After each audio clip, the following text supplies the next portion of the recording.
Right ఇక 5 రాష్ట్రాల ఎన్నికలపై సర్వే సంస్థలు ఇచ్చిన ఎగ్జిట్ పోల్స్ పై తమిళ తంబీలు ఫైర్ అవుతున్నారు.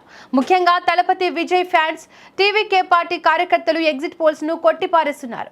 తమిళనాడులో అధికారంలో ఉన్న పార్టీ తిరిగి పవర్లోకి రావడం అసాధ్యమని ఆ పార్టీ నేతలు చెబుతున్నారు.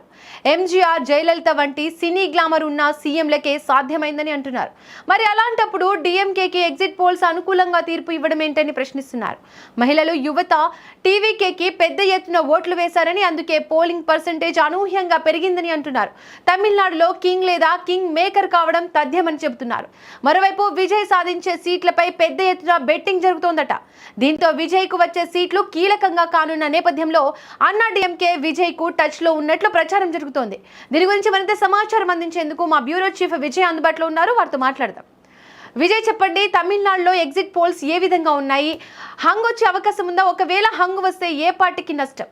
ఎస్ దీపిక, ఎన్నికలకు ముందు వరకు కూడా నిర్వహించినటువంటి సర్వే సంస్థలన్నీ కూడా ప్రధానంగా ఫస్ట్ పార్టీగా అంటే అత్యంత ఎక్కువ స్థానాలు వచ్చేటువంటి పార్టీగా డిఎంకే ఉంటుంది, ఆ తర్వాత అన్నా డిఎంకే ఉంటుంది, మూడవ పార్టీగా టీవీకే పార్టీ ఉంటుంది. అయితే మొదటి ప్లేస్లో ఉండేటువంటి డిఎంకే పార్టీ, అధికారంలో ఉన్న డిఎంకే పార్టీకి పూర్తి స్థాయిలో అధికారాన్ని ఏర్పాటు చేసేటువంటి సీట్ల సంఖ్య రాదు. అది మ్యాజిక్ ఫిగర్కి కొంత దూరంలో ఆగిపోతుంది.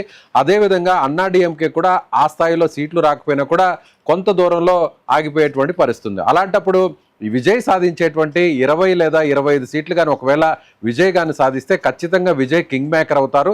విజయ్ ఎవరికైతే సపోర్ట్ చేస్తారో, ఏ కూటమికైతే ఆయన బలపరుస్తారో ఆ కూటమి అధికారంలోకి వచ్చేటువంటి అవకాశాలు చాలా స్పష్టంగా ఉన్నాయని ఎన్నికలకు ముందు నిర్వహించినటువంటి సర్వే సంస్థలన్నీ కూడా దాదాపుగా మెజారిటీ రిజల్ట్స్ అన్ని కూడా అలాంటి పరిస్థితి ఇచ్చినటువంటి సిచ్యువేషన్. అయితే ఇప్పుడు తాజాగా ఎన్నికల అనంతరం, ఎన్నికలు పూర్తయిన తర్వాత ఇచ్చినటువంటి ఎగ్జిట్ పోల్స్ అన్ని కూడా నిన్న రావడం జరిగింది. ఎగ్జిట్ పోల్స్ లో ప్రధానంగా కూడా సింగిల్ లార్జెస్ట్ పార్టీగా డిఎంకే ఉంటుంది, డిఎంకే కూటమి ఉంటుంది. కాకపోతే అంతా కూడా దాదాపు 125 నుంచి 130, కొన్ని సంస్థలు అయితే 110 నుంచి 120 వరకు వస్తాయని, కొన్ని సంస్థలు అయితే 120 నుంచి 135 లేదా 140 వరకు వస్తాయని చెప్తున్నారు. అంటే 234 అక్కడ మొత్తం తమిళనాడు సీట్లు ఉంటే అక్కడ అధికారాన్ని ఏర్పాటు చేయడానికి 118 సీట్లు అవసరం ఉంటుంది.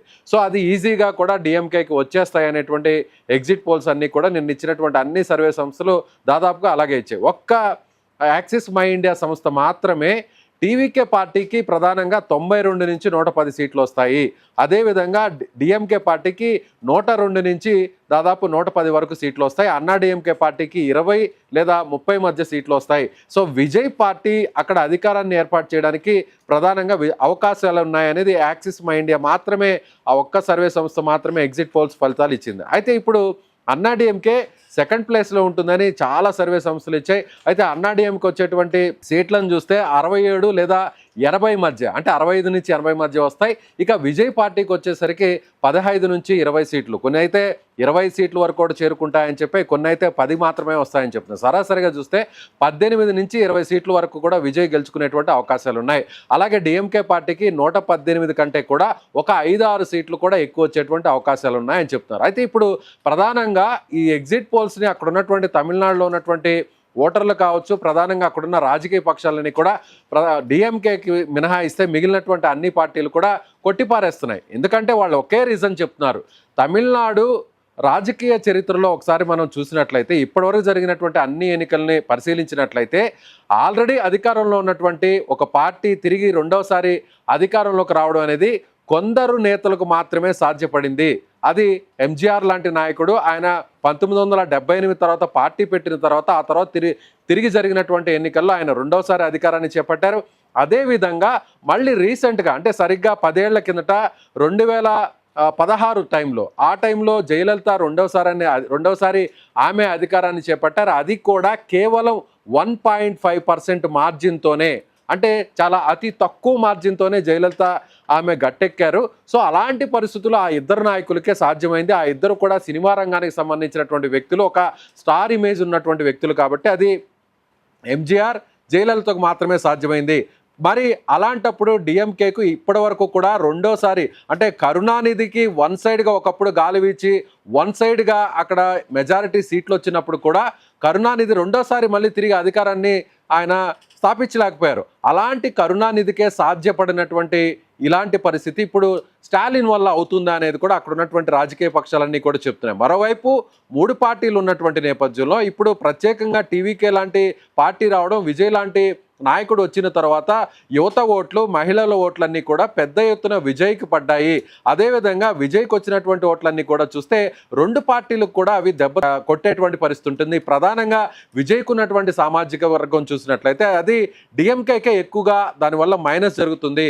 అదేవిధంగా విజయ్కి వచ్చేటువంటి ఓట్లన్నీ కూడా మహిళల ఓట్లు కావచ్చు, లేదంటే యువత ఓట్లు కావచ్చు. ఆల్రెడీ గతంలో అధికారానికి తీసుకొచ్చినటువంటి ఆ ఓట్లన్నీ కూడా ఇప్పుడు అధికారాన్ని నుంచి దించడం కోసం విజయ్కి ఆ ఓట్లన్నీ కూడా పడ్డాయనేది అక్కడ రాజకీయ విశ్లేషకులు చెప్తున్నటువంటి మాట. మరోవైపు ఇప్పటి వరకు చూసినట్లయితే ఈ వచ్చినటువంటి సర్వే ఫలితాలన్నీ కూడా, లేదా ఎగ్జిట్ పోల్స్ ఫలితాలన్నింటినీ కూడా మేము అసలు పట్టించుకోవడం లేదు. ఎట్టి పరిస్థితుల్లో విజయ్ 15 సీట్లు సాధించినా, లేదంటే 20-25 అంటే ఇప్పుడు సర్వే సంస్థలు ఎగ్జిట్ పోల్స్ ఇచ్చినట్టు ప్రకారం చూసినట్లయితే దీపిక 18 సీట్లు యావరేజ్గా వస్తాయన్నారు, 22 హైయెస్ట్గా వస్తాయి, మరీ ఎక్కువ వస్తే 25 సీట్లు వస్తాయన్నారు. ఒకవేళ నిజంగానే విజయ్కి కానీ 25 సీట్లు వచ్చి, లేదు అంతకంటే కూడా ఒక 5 నుంచి 10 సీట్లు కానీ ఎక్కువ వస్తే ఖచ్చితంగా విజయ్ కింగ్ మేకర్గా మారిపోతారు. అదేవిధంగా డిఎంకేకి 120 సీట్లు కాకుండా ఒక 15 సీట్లు కానీ తగ్గినట్లయితే ఖచ్చితంగా మ్యాజిక్ ఫిగర్కు దూరంగా ఆగిపోతారు. సో అటు అన్నా డిఎంకే పార్టీ నుంచి సపోర్ట్ చేసేటువంటి పరిస్థితి ఉండదు కాబట్టి, ఆ కూటమి నుంచి కూడా ఎవరు కూడా సపోర్ట్ చేసే సిచ్యువేషన్ ఉండదు కాబట్టి ఖచ్చితంగా విజయ్ ఎవరికి సపోర్ట్ చేస్తారో వాళ్లే అధికారాన్ని స్థాపిస్తారు. అప్పుడు విజయ్ ముఖ్యమంత్రి పదవిని డిమాండ్ చేసే అవకాశాలు ఉన్నాయనేది కూడా ఇప్పుడు టీవీకే పార్టీకి సంబంధించినటువంటి నాయకులు, విజయ్ సంబంధించిన అభిమానులు చెప్తున్నారు. దీపిక, విజయ్ ఇటు తమిళనాడులో అధికారంలో ఉన్న పార్టీ రెండోసారి అధికారంలోకి అంటే ఎంజీఆర్ కానీ జయలలితకే సాధ్యమైంది. మరి స్టాలిన్కి కూడా సాధ్యమవుతుందంటారా? ఇప్పుడు మన డిస్కషన్లో కూడా చెప్తున్నది, ఇప్పటి వరకు కూడా అది కేవలం 2 నాయకులకే సాధ్యపడింది.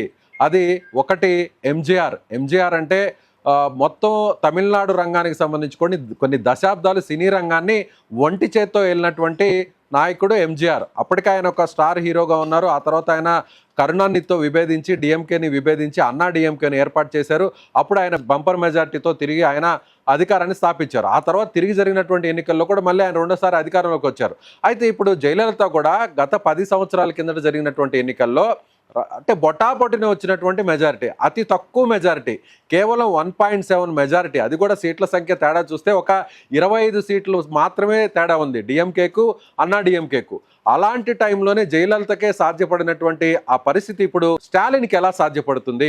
స్టాలిన్ ఇచ్చినటువంటి పథకాలు కావచ్చు, స్టాలిన్ చేసినటువంటి డెవలప్మెంట్ కావచ్చు, పెద్ద ఎత్తున మాస్ వరకు కూడా అది రీచ్ కాలేదు. గ్రౌండ్ లెవెల్లో ఉన్నటువంటి క్యాడర్ మొత్తం కూడా తిరిగి ప్రజల్ని తమ ఓట్ల వైపు తిప్పే విధంగా కూడా ఆ పథకాలన్నీ కూడా జరగలేదు అనేది కూడా ఇప్పుడు అక్కడ ఉన్నటువంటి అన్నా డిఎంకే కానీ, బీజేపీ కానీ, లేదంటే టీవీకే కానీ, డిఎంకేకి సంబంధించినటువంటి ప్రత్యర్థి పార్టీలన్నీ కూడా చెప్తున్నాయి. కాబట్టి ఇప్పుడు ఎట్టి పరిస్థితుల్లో డిఎంకే అనేది 2వసారి ప్రభుత్వాన్ని ఏర్పాటు చేయడం జరగదు అని కూడా ఇప్పుడు తమిళనాడుకు సంబంధించినటువంటి రాజకీయ పార్టీలన్నీ కూడా చెప్తున్నటువంటి మాట. Right, thank you Vijay. ఇక తమిళ రాజకీయాల్లో విజయ్ ఎంట్రీతో రాజకీయ సమీకరణాలు పూర్తిగా మారుతున్నాయి. ఎగ్జిట్ పోల్స్ పై టీవీకి అభిమానులు, తమిళ పార్టీలు తీవ్ర అభ్యంతరం వ్యక్తం చేస్తున్నా ప్రజల్లో మాత్రం విజయ్ ప్రభావం స్పష్టంగా కనిపిస్తోంది. హంగ పరిస్థితే వస్తే టీవీకే కీలక శక్తిగా మారే అవకాశం ఉందని రాజకీయ విశ్లేషకులు భావిస్తున్నారు. యువత మద్దతు, భారీ క్రాస్ ఓటింగ్ మరియు పొత్తుల రాజకీయాలతో ఈ ఎన్నికలు తమిళనాడు చరిత్రలో ప్రత్యేకంగా నిలిచే అవకాశం ఉంది.